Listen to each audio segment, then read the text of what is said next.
bend it. Tí a bá ń dúpẹ́ lórí oore náà, a mọ̀ pé agbára wa ò ká. Ipò tá a wà, ipò yóò gbé. Ìmọ̀ tá a ní, ìmọ̀ yóò ṣe kéde, ìmọ̀ yóò tó lórí tó lọ́n ṣe fún wa. A fẹ́ sọ nípa pé bó la ṣe lè tọ́ ọmọ nínú Sharia Islam. Child upbringing in Islam. Ojúpọ̀nà wo láàfi wò ó bó la ṣe fẹ́ tọ́ ọmọ nínú Sharia Islam. Ọ̀pọ̀lọpọ̀ wa ohun tá à ń lé ó yàtọ̀ sí tá à ń wò. Ọ̀rọ̀ méjì ni o. Ohun tá à ń lé ó ṣe kí ni ó yàtọ̀ sí tá à ń wò. Ohun tá à ń lé ni wípé mo fẹ́ gun mọ́tò.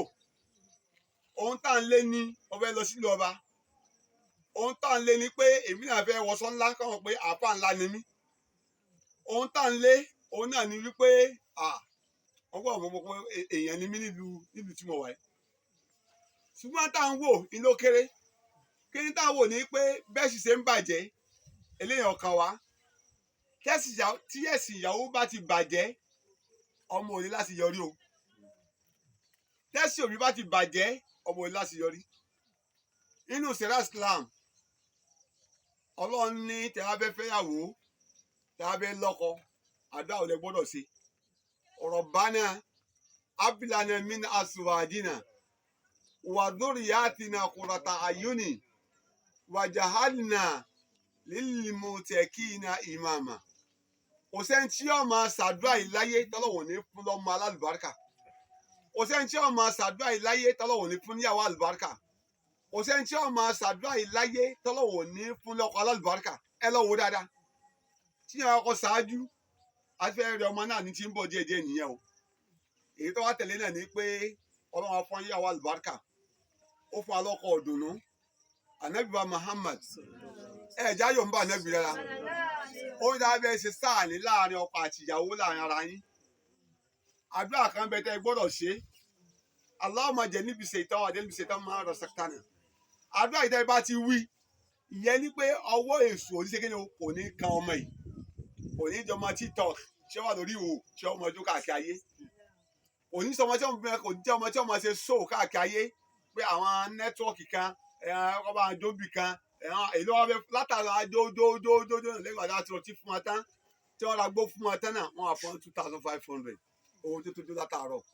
Tádà òjò ń bá dé agbára òbí ò ní ká mọ́. Ọ̀nà wo là ń gbà tọ́ ọmọ wa nínú Sharia Islam? Ọ̀nà tá ń gbà tọ́ ọmọ wa nínú Sharia Islam ni pé ká kọ́ fẹ́yàwó alálùbáríkà tó dé lẹ́sìn Ọlọ́run. Táwa ti fẹ́yàwó ẹlẹ́sìn Ọlọ́run a wà ń lé o a sì ń lé o. Ìyàwó yọ mọ̀ pé àsìkò òrùn ti tó jẹ́ kí n gbé àgé àlùwàlá mi kí n lọ kírun. Ọmọ tí ó bá kírun ìyá yóò ṣe kí ni o kò ní fún un lóúnjẹ. Orí ẹkún ní bàbá ọmọ yẹn ọba nínú ilé pé ta ló lù ọ́ kò ní ṣe sọ fún ọmọ pé mọ́mì mi ló lù mí kí ló ṣe fún ìyá rẹ fi lù ọ́. Ẹni ó ṣe kí ni o ẹni ọmọ ọkọlẹ̀ nípa pé kí ni o nípa pé kò kírun. Tí ilé bá ti kọ́kọ́ dó tẹ́ pé páànù ilé wa ti kọ́kọ́ ń jò tí ọba ti kọ́kọ́ jò mọ́ alhamdulilayi a kú oríire ń bẹ̀ yẹn. Ẹlẹ́ẹ̀kejì ń bẹ̀ òun náà ni pé ẹ̀yin tẹ́ jẹ́ ìyàwó wa gbogbo ayé ní gbọ́ báyìí o tó wà lórí nẹ́ẹ̀tì báyìí. Gbogbo ẹ̀yin tẹ́ jẹ́ ìyàwó wa ẹ má jẹ́ ká ba ṣe àwọn ọkọ wa jẹ́. Torí pé ọ̀pọ̀lọpọ̀ ẹ̀yin tẹ́ ẹjọ́ obìnrin tẹ́ wà láyé ń sìn ẹ ti ba ayé jẹ́. Ẹ̀ẹ̀ta ayé ṣe kankan níbi kankan. Ọ̀nà olẹ́gbàgbọ́ ayé jẹ́ náà ni wípé ọ̀pọ̀lọpọ̀ yín ìtí ẹ̀kẹ́ ìdásọ́bò ilẹ̀ ń dasọ́bò owó tẹ́ ẹ̀kẹ́ ìfihàn sọ́kọ yín ẹ̀yìn tọkọ yín bá dé pé kí ni ẹja mọ̀já mi ń bẹ̀ ẹja fìkìlì ńlẹ̀ àmọ̀ sọ́mu tó bá yá tó bá padà di ẹ̀yìn ọ̀rẹ́ yìí ìyàwó sì pàbọ̀ sí kí ni o àbọ̀ padà gbọ́ irú obìnrin bẹ́ẹ̀ lọ́ọ̀dẹ̀ ọkọ olórí ibú obìnrin ọjọ́ ẹlẹ́ẹ̀kejì báwọn. Ẹlẹ́ẹ̀kẹta ń bẹ̀ ni pé bí ìyàwó ẹ ṣe bímọ tọ́lọ́run fún lọ́mọ alálùbáríkà bí ó ń sẹ́ńlá Ànábì wa Muhammad sallallahu alayhi wa sallam. Ó ní tẹ́ bá bímọ ọkùnrin ó ní ẹ pa ẹran méjì. Tẹ́ bá bímọ obìnrin ẹ ṣe kí ni ẹ pa ẹran kan. Bákan náà tẹ́ bá bímọ tuntun ẹ fárun orí ọmọ yẹn ọmọdé kólákólá. Lẹ́yìn ìgbà tí wọ́n fárun orí ọmọ yẹn tán ẹ ṣe adhan ẹ pèrún sí létí ọ̀tún ẹ ṣe àlèkọ́mọ̀ sí létí òsì.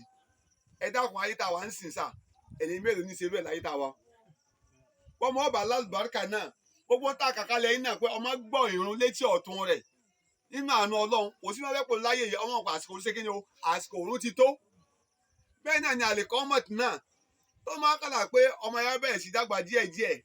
ó ti ń pe yín dé mọ́tòkè àbí mọ́tìsàlẹ̀ ìyá yẹn máa gbìyànjú láti máa ṣe kẹ́límà la ilaha illallah muhammadu rasulullah sallallahu alayhi wa sallam gbàdé àwọn àfi máa wí ní ìgbà kínní ìgbà kejì ìgbà kẹta ìgbà kẹrin nínú àánú Ọlọ́run ẹ rí i pé ọmọ yẹn ló ṣe kí ni yóò fẹ́ máa pètè máa kẹ́límà la ilaha illallah tó bá rí bẹ́ẹ̀ tọ́wọ́ ẹ bá bẹ̀rẹ̀ sí dàgbà kó tí ń fẹsẹ̀ tẹ̀lẹ̀ ìyẹn tó dáńbẹ̀ náà ni pé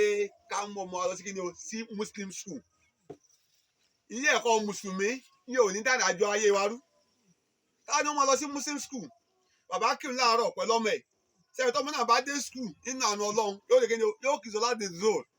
tọ́wọ́ bá tún ṣe mọ́dúrásà yóò lè kìí sọ láti láàfrì nínú àná Ọlọ́run báyà òbí ẹ̀ máa pẹ́ kó tó wá mọ ọmọ ẹ̀ lálẹ́ yóò ṣe kí ni o yóò lè kìí sọ láti mọ́gìrì kó tó ṣe pé kí ni o ó ń lọ sí ilé bàbá rẹ̀ ṣùgbọ́n bàbá tẹ́ wá ti bẹ̀sẹ̀ jẹ́ lọ́dọ̀ ara yín ọmọ yẹn mọ̀ pé lórúkọ Jésù yẹn mọ̀ pé lórúkọ bàbá lórúkọ ọmọ lórúkọ ẹ̀mí mímọ́ kí ẹ sẹ́bi ọmọ o torí pé nínú àdìsá nẹ́gbà Muhammad sallallahu alayhi wa sallam ó ní kulukum rahi wa kulukum mas'ulun an ra'iyati gbogbo àwọn tá a jókòó yìí o tó fi torí ìmáàmù tí ń sọ̀rọ̀ àtẹ̀yìn tẹ̀ ń gbọ́ ìmáàmù náà tó fi torí ẹ̀yin bàbá wa tẹ́ ẹ já bá tẹ́ ẹ wà níkàlẹ̀ yìí náà ànábì lọ sọ bẹ́ẹ̀ pé adáranjẹ lẹ́nu kọ̀ọ̀kan wá o wọ́n sì béèrè lọ́wọ́ wa pé bó o la sì dáranjẹ àwọn ọmọ wa sí ìyẹn ni pé ọjọ́ ọ̀la àwọn ọmọ wa fíṣọ wọn ó lè kéde ọ wà lọ́wọ́ wa o ọ̀wọ́n tó bá ṣe àwọn fẹsẹ̀ àwọn ọmọ yẹn lé nínú èpè nínú àdó àwọn ṣe kéde wọn mọ̀ sí kan fún wa bẹ̀ lápèjúwe ẹ̀yìn tó fẹsẹ̀ Ọlọ́run kọ́ mọ̀ ẹ́ sìn tó ń kí wákàtí 5 tọmọ Ọlọ́run lọ́lọ́run tọmọ pọ̀ yẹ ká lọ sàká tọmọ pọ̀ yẹ ká lọ ṣáàdì tọmọ pọ̀ yẹ ká ṣe ìkìrám fáwọn àgbàlagbà àìfọ́ ọmọ kékeré àìfọ́ ládùúgbò ẹni àìfọ́ rẹ ni tó sì ṣe gbogbo orú nǹkan báyìí tí òbí bẹ́ẹ̀ bá kú tán ẹ dákun bóò ní gbẹ̀yìn òbí yóò ṣe rí yóò bàjẹ́ àbí yóò dá ni ṣùgbọ́n tó jí láàárọ̀ tó gbé ògógóró tó gbé hànú báyìí àbẹ́ni tó mú ọtí tó mú hànú báyìí tó tó wọn fa sìgá rẹ̀ tó tẹ̀lé ọmọ ẹ̀ sìgá àbí tó ọmọ ẹ̀ ń gbó ẹ dákun tó bá bọ́ sálì kìyàmà bóò ní gbèsè ayé òbí yẹn bóò ló ṣe rí ìgbóná àwọn ọmọ mú jọ́nà lọ́hùn mo rántí àwọn arákùnrin kan wọ́n bọ́ sálì kìámà ìgbà tí wọ́n bọ́ sálì kìámà sí mọ́tò báyìí kò tó wákàtí kò tó ṣẹ́jú 15 àwọn ọmọ ẹ̀ tí wọ́n ti bẹ̀rẹ̀ sí mutí máa ń subhanallah adẹ̀pariwo fẹ́ ní náà pé gbogbo ilé tó ń ṣe yìí ìgbà díẹ̀ lọ́mọ òtí ká mọ́nu sáré báyìí ẹ̀yin ọmọ ìyá mi nẹ́sì Islam ẹ̀kọ́ ń bẹ nínú Islam tá a lè kọ́ bó láti lè rí ọmọ àti sọ gbélé tá a ti yẹ ká sọ nínú àdìsá nẹ́bí wa Muhammad sallallahu alaihi wasallam ó ní wọn bá ti pọ́ ọmọ ọdún 7 a máa fẹ̀sẹ̀ Ọlọ́run kọ́ tí wọn bá ti pọ́ ọmọ ọdún 9 ká ṣe kéde o ká máa já ní ọ̀rẹ́ ìyẹn ká máa nà á bọ́yá tó ọmọ ọdún 9 náà pé ká ṣe kéde o ká yàgò sun ọkùnrin àti obìnrin ká ṣe kéde o ká yàgò ká separate ibùsùn wọn ní ìsìn wa ń kọ́ òsì òjà gbádùn Nàìjíríà ọlọ́dà ń kó ń bóṣì kó ń gbèsè ayé wa ọ̀pọ̀lọpọ̀ tó ń ṣe lọ́wọ́lọ́wọ́ báyìí kì í ṣẹ̀bi àwọn ọmọ ẹ̀bi òbí ni wọ́n á pé ìyá gangan náà gan ọ́n bọ́ra lẹ̀ sójú ọmọ ọkùnrin rẹ̀ ìyá gangan náà ti ràdánwò wálé bàbá náà ràdánwò wálé wọ́n pa àwọn ará kíní GoTV sọ pé àwọn ará yẹn kò ní túmọ̀ kankan wọ́n wà nílé olówó kanjọ́ kan wọ́n ń ṣe àwọn program kan ìgbàdá wọ àwọn fíìmù yẹn ọkùnrin àti obìnrin wọn ń dì mọ́ra ọmọ kékeré obìnrin kan wọ́n sọ pé teenagers girl ni mo lè tẹ̀ ń ṣe yìí mo ní ó kù díẹ̀ káàtó ó ní àlìmọ́ọ̀mù ó ní ẹbẹ̀rẹ̀ kí kọ́kọ́ mọ́ ní kankan ẹ dáhùn kọ́tọ́ ọmọ yẹn bá wà ní age of maturity ọmọ tó ti fẹ́ bàlágàdà gbogbo títí rí tó ti rí yẹn sà òun náà exam ẹ̀jọ́ kan òun náà practice ẹ̀jọ́ kan irú ẹ̀ ní máa fà pé lágbájá lóyún òun àmì tó lóyún ọwọ́ ń lu Ìbàdàn bì ọwọ́ lọ́sùn ọwọ́ lóńdó ọwọ́ lẹ́kìtì kò fẹ́ síbi tí ò sí tí wọ́n bẹ̀rẹ̀ ta lọ́lọ́mọ wọ́n pé ìwọ lọ bá mi sùn ìwọ kọ́ tàmọ́dọ́ní bí sí mo ti bá yín sọ ẹlòmíì ò tí ì rẹ tó fẹ́ claim ọmọ rẹ̀ dì sí kí lọ́pàá tó kún wọn àti kí ni wọn àgbẹ̀sẹ̀ lè ṣiṣẹ́ tọ́lọ́hún àti oníṣẹ́ ńlá nẹ́bí wa Muhammad sallallahu alaihi wasallam wọ́n á fi àsìkò yìí rẹ̀ yín òbí ó dọwọ́ Ọlọ́run ó dọwọ́ yín ilé ẹ̀kọ́ táwọn ọmọ yín bá ń lọ ẹ mọrú ilé ẹ̀kọ́ tí bá ń ṣe ení nìyẹn ẹlẹ́ẹ̀kejì àwọn ọmọ tọ́wọ́n yín bá ń bá rìn ẹ mọ̀ wọ́n o tí wọ́n pẹ́ àkùtọ̀ wá bá jáde ó ti kí ni o yọ ọ́ jẹ̀gbẹ́ àfọ olórin kan pé ìzàkúntàfì káómi fàṣọ ibùkì yàrá o tọ́yẹ́ bẹ́ẹ̀ nìkan sọ̀rẹ́ tọ́yẹ́ bẹ́ẹ̀ nìkan mú pé alámúlétì mi ní olólùfẹ́ mi lélẹ̀ kí ló kọ́ ó ní fàṣọ ibùkì yàrá o àwọn olórí ẹtọ́ jẹ́ lẹ́sìn ọlọ́ni kí ni o mú lọ́rẹ̀ẹ́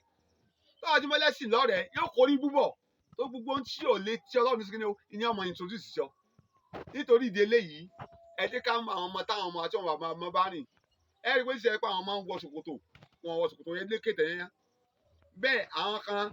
wọ́n ń dirun tọ́jọ́kùnrin àwọn kan ń lutí àwọn kan ń lumú àìbẹ́ẹ̀ náà kọ́ Ànábì wa Muhammad sallallahu alayhi wa sallam ó ní òfu ọlọ́run ó ní ọmọ báwọn méjì kan wọ́n ní ya Rasulullah tá ló fọ́ ọmọ ọba ó lọ́kùnrin tí bá ń ṣe bí obìnrin ọkùnrin tí ń dirun ayọ̀ oníṣàngó ni ó kìí ṣe oníṣàngó ni ó kó jẹ́ láyé ó ló fọ́ ọlọ́run ọmọ ọba Ànábì ló sọ bẹ́ẹ̀ sallallahu alayhi wa sallam bẹ́ẹ̀ náà lọkùnrin tí ń lutí náà ó ló fọ́ ọlọ́run ọmọ ọba lẹ́yìn eléyìí ó ní bẹ́ẹ̀ náà lọ obìnrin tó náà ṣe bí ọkùnrin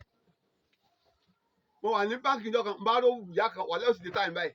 ọwọ́ wọ kóòtù ọwọ́ tún gẹrun nígbà tí kí n tó mọ̀ mo sáwọn gba nígbà tí mo ṣe àgbà ẹ dáàdì yẹn rásà mo á wò dáa àti kéèsì dáàdì àṣẹ mọ́mì ni mò ń bá sọ̀rọ̀ nítorí ayé náà ẹ̀yin ọmọ ìyá mi ẹjẹ́ aláyé wọn níwọ̀n o á sì mójútó àwọn ọmọ wa á fọmọ síbẹ̀ ẹnu kọ́sẹ́ ni ẹ̀já àwọn táwa fi kọ́sẹ́ sí á fi lè kí ni ẹ̀já mọ àwọn jẹ́ ká mọ̀ ọ̀dọ̀ àwọn àfáà tí èyí sí àwọn àfáà agúnṣẹ́ tí èyí sí àfáà ti ń lo páàtì yàn lè kẹ́ ẹ̀já fi àwọn ọmọ wa sí ẹlẹ́ẹ̀kẹta ń bẹ náà ni pé gbogbo ọ̀nà táwa fẹ́ mọ̀ láyé ẹ̀já mọ̀ flashback ẹ̀jẹ̀ ká sí kí ni o a máa gbójú ẹ̀yìn wò ìgbójú ẹ̀yìn wa ìní ẹ̀yìn ó ṣe wá láǹfààní o ibi náà láti dúró lónìí pé ìtọ́ ọmọ ó ṣe kókó lójú ọ̀nà Islam á dẹ̀ fẹ̀sẹ̀ àwọn ọmọ wa á fi ilẹ̀ sójú ọ̀nà tọ́lọ́hún àti oníṣẹ́lá Ànábì wa Muhammad sallallahu alaihi subhana rabbil izzati amma yasifun wassalamu ala al-mursalin alhamdulillah.